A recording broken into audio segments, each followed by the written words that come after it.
簡單又美味嘅麵衣炸肉丸食譜：豬絞肉、洋葱、蒜末、鹽、胡椒粉、蛋、麵包粉、牛奶、太白粉、食用油。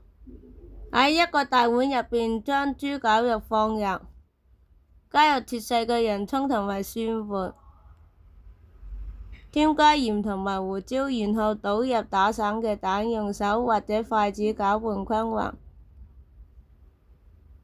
將麵包粉倒入碗中，並加入適量牛奶，揉合成濕潤嘅肉醬，直到看起來有彈性，不會太乾或太濕。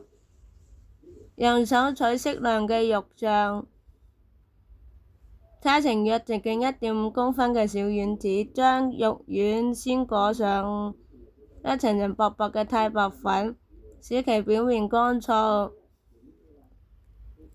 再浸下蛋液，最後滾上一層麵包粉，確保表面均勻。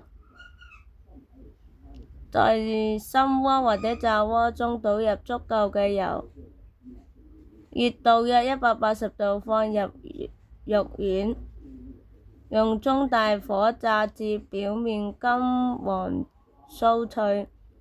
煎好後漏匙撈出，放喺廚房紙巾上吸去多餘嘅油分。可配搭喜愛嘅醬汁或者配菜享用。大家記得點讚同埋關注我哋，多謝晒。